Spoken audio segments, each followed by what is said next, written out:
अस्सलाम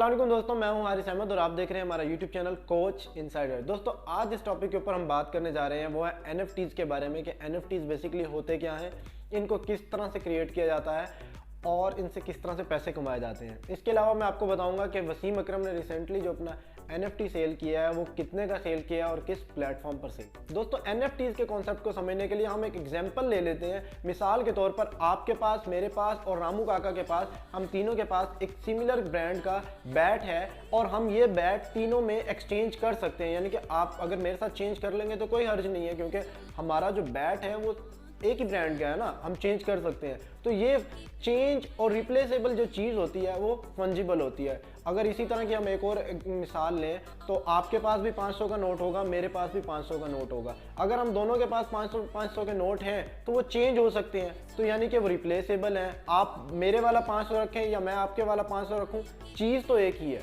इसी तरह अगर हमारे पास कोई ऐसा प्रोडक्ट आ जाता है, मिसाल के तौर पर शाहिद अफरीदी के पास जो बैट था लास्ट वर्ल्ड कप में, उसके ऊपर अगर शाहिद अफरीदी अपने साइन कर देते हैं तो वो बैट पूरी दुनिया में एक ही होगा। ऐसा ही है जी दोस्तों, ऐसा ही है कि वो बैट एक ही होगा और वो बैट यूनिक होगा। और अब उस बैट की वैल्यू की आप अंदाज़ा आप खुद लगा सकते हैं। जितने बड़े आप फैन होंगे उतनी ज़्यादा आपको उसकी वर्थ का आइडिया होगा। तो दोस्तों इस तरह के कोई भी प्रोडक्ट जो कि इररिप्लेसेबल हो, यूनिक हो, वो नॉन फंजिबल कहलाती है। अब दोस्तों अगर आपके पास वही जो शाहिद अफरीदी का बैट है जिसके ऊपर सिग्नेचर हुआ है, अगर आप उसकी एक इमेज ले लेते हैं या शाहिद अफरीदी अपनी इमेज खुद उसके ऊपर लगा देते हैं, और उसकी इमेज से मुराद ये है कि अगर आप उसको कैप्चर कर लेते हैं मोबाइल के अंदर, या फिर उसका जिफ बना लेते हैं, या फिर आप उसका कोई म्यूज़िक बना लेते हैं उस बैट को दिखाते हुए, या आप कोई वीडियो क्रिएट कर लेते हैं, तो दोस्तों ये चीज़ आपकी एक डिजिटलाइज हो जाएगी। और जब आप इसको NFT प्लेटफॉर्म के ऊपर अपलोड करेंगे तो ये आपका NFT हो जाएगा, यानी कि नॉन फंजिबल टोकन।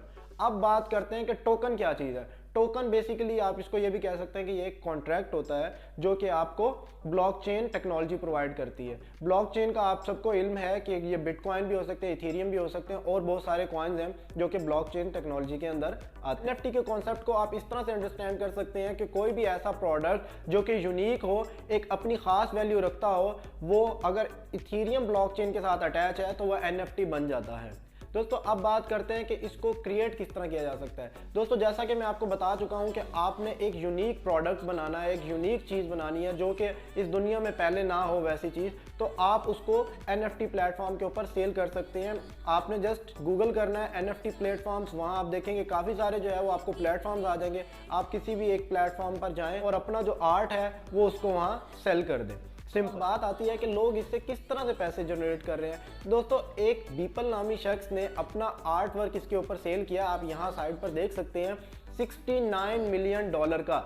आप यकीन नहीं करेंगे कि ये आर्ट वर्क जिसकी आपको समझ नहीं आती, $69 मिलियन का सेल हुआ है। और इसी तरह जैक डॉर्सी की एक ट्वीट जो कि उन्होंने 2006 में की थी, $2.5 मिलियन की सेल हुई है। दोस्तों आप बहुत सारे आर्ट वर्क देख सकते हैं जो लोग सेल कर रहे हैं और उनके प्राइजेस जो हैं वो $500, $1,500, $2,000 और इससे बढ़ते बढ़ते मुख्तलिफ किस्म के उनके रेट्स लगे हुए हैं। बेसिकली इनकी वैल्यू कौन डिसाइड करता है? इसकी वैल्यू हम डिसाइड करते हैं। वो कैसे? मिसाल के तौर पर आर्ट के लिए, अब आपको आर्ट नहीं समझ आती, मुझे आर्ट नहीं समझ आती, लेकिन जिस बंदे को आर्ट समझ आती है उसको उस वर्थ का पता है कि ये वैल्यू इसकी कितनी ज़्यादा है। जिस तरह मैंने बीपल नामी शख्स के आर्ट वर्क की बात की है, तो ये मुझे नहीं समझ आ रही, आपको नहीं समझ आ रही, लेकिन जिस बंदे को इसके आर्ट की समझ आई है उसने इसको $69 मिलियन में परचेज किया है। तो दोस्तों जिस तरह कहते हैं ना, शौक का कोई मूल नहीं, तो ये वही चीज़ है कि शौक का कोई मूल नहीं होता और लोग इसको अपने हिसाब से, अपनी उसकी वैल्यू के हिसाब से उसको परचेज कर लेते हैं।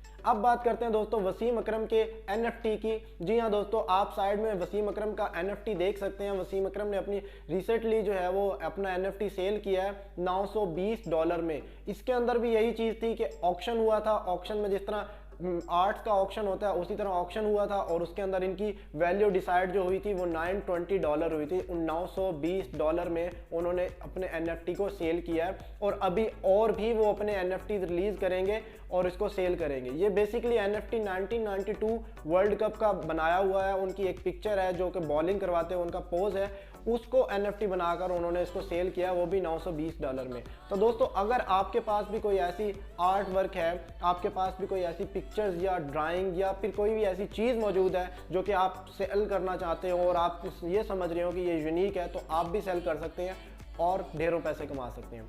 और एक और बड़े मज़ेदारी की बात वो ये कि इसका ऑनर जब भी चेंज होता है, जब भी इसका ऑनर चेंज होगा, मतलब आपने इसको आगे सेल कर दिया, उसके बाद उसने किसी और को सेल कर दिया, तो जो इसका ऑनर होगा उसको 10% रॉयल्टी के तौर पर मिलते रहेंगे। यानी कि अगर आपका प्रोडक्ट 1000 रुपये का सेल हुआ है तो उसके ऊपर 10% आपको प्रॉफिट मिलता ही रहेगा। तो आपको मेरा ये कॉन्सेप्ट समझ आया तो वीडियो को लाइक कर दें, तो मैं समझ जाऊंगा कि आपको मेरी ये वीडियो समझ आ गई। और अगर आपको कोई बात नहीं समझ आई और आप कुछ पूछना चाहते हैं, आपकी किसी किस्म की क्वेरीज हैं, तो कमेंट सेक्शन में जाकर आप अपनी क्वेरी टाइप कर सकते हैं, मैं आपको वहाँ रिप्लाई